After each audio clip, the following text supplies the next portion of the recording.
సమయం చూడండి సంక్రాంతి ప్రైజులు ఇస్తారండి. ఫస్ట్ ప్రైజ్ 10,000 అండి. చూడండి ముగ్గులు ఎంత బాగా వేస్తున్నారు. గ్రామాల్లో రకరకాల ఇలాగే పోటీలన్నీ ప్రారంభమయ్యాయి. ఎలుగు కొంటాడిచ్చేవాడు ఎలుగు కొంటాడిస్తే, పాములు ఆడించేవాడు పాములు ఆడిస్తే, గారడివాడు గారడి ప్రదర్శనలు చేస్తే, వివిధ రకాల ప్రక్రియలన్నీ కూడా మన కళ్ళ ముందు నిలిచి రైతులు పండిన పంటలను ఇంటికి తెచ్చుకుంటే ధాన్యం వాళ్ళు లోకిళ్లలో ఉంటే అడిగిన వారికి అడిగినంతగా ఇచ్చేటువంటి రోజు. ఇవాళ కులవృత్తులన్నీ పోయి కులవృత్తులకు మేరాన్ని ఇచ్చేవాళ్ళు, ఆ మేరకు కొలిచి ఇచ్చేటువంటి సాంప్రదాయం. ఎందుకంటే పంటలు పంట ఇంటికి వచ్చాయని చెప్పి సంతృప్తిగా ఆనందంగా అందరికీ దానం చేసేటువంటి పండుగ. అంటే సంక్రాంతి పండుగ మనకు ధ్యానం త్యాగం, దానము నేర్పిస్తుంది, త్యాగ గుణం ఈ రెండూ నేర్పిస్తుంది. ఇవాళ ఆ పండుగలు కనుమరుగైపోయాయి. సినిమాలకు ప్రభావితమై ఉమ్మడి కుటుంబాల వ్యవస్థను మనం పోగొట్టుకొని ప్రపంచీకరణకు లోబడి సెల్లులే ప్రపంచమైపోయి ఈ ఆనందానికి మనం దూరం అయిపోతున్నాయి. దాని ఫలితమే డయాబెటిక్లు మరి మిగతా రోగాలన్నీ రావడానికి కారణం అది. ఆనందానికి దూరం అయితేనే వెళ్ళి వచ్చింది.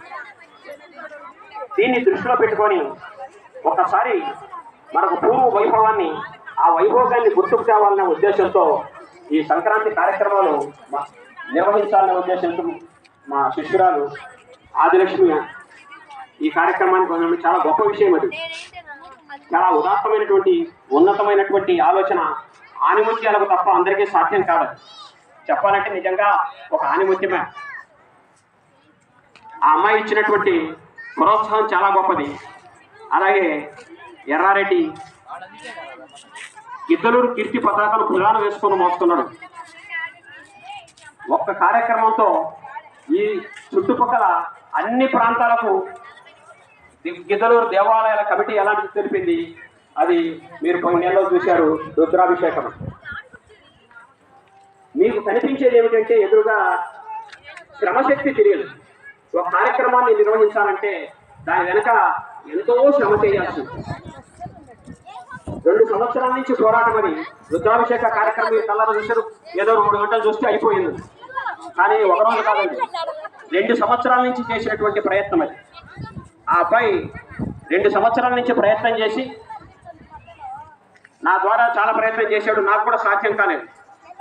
చివరకు మన గిద్దలూరువే గర్వించదగినటువంటి దాత బాలకృష్ణారెడ్డి ఆయన ముందుకు వచ్చాడు. ఆ కార్యక్రమ నిర్వహణకు సంబంధించినటువంటి ఆర్థిక విశేషాన్ని అది నిజమైన దాతృత్వం. ఆయన ముందుకు రావడంతో మనం